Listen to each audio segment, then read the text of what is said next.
চেয়ে তাজা মনে হয় আর কিছু পাওয়া যায় না না? এখানে দাম একটু বেশি হইলো তাজা মাছ। এখন কি মাছ ধরা পড়ে ভাই? জি ভাই, ওটা কম্বো ধরা পড়ে। দর্শক আছি চাঁদপুর সদর লালপুর মাছঘাটে। দর্শক এখানে নদীর একদম টাটকা টাটকা সব ধরনের মাছ পাওয়া যায়। দাম চাইছিল কত? 2800। বিক্রি হয়ে গেছে 2250। দর্শক আমরা যদি একটু দেখাই আপনাদেরকে, 2250 টাকায় বিক্রি হয়ে গেছে। আছি চাঁদপুর সদর লালপুর ঘাটে। এখানে একদম নদীর তরতাজা ইলিশ মাছ সহ বিভিন্ন রকমের মাছ পাওয়া যায়। ইলিশ মাছ, মিঠা মাছ, পাঙ্গাস মাছ, নদীর যত যাবতীয় মাছ আছে সব মাছ পাওয়া যায়।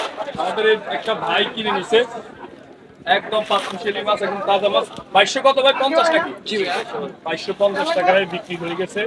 উনি বলছে 3.5 কেজি বা 4 কেজি হবে। 3.5 কেজি 4 কেজি কম হবে না।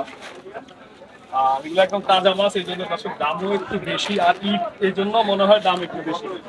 বাজারে ক্রেতার সংখ্যা বেশি, এই জন্য দামও বেশি। এটা ট্রাকের মাধ্যমে বিক্রি হয়, যে যত বেশি বলবে সেই মাছগুলো পাবে। আমরা একটু ভাইয়ের সাথে কথা বলবো। ভাই কোথা থেকে আসছিলেন? একটু বাগানের দিকে।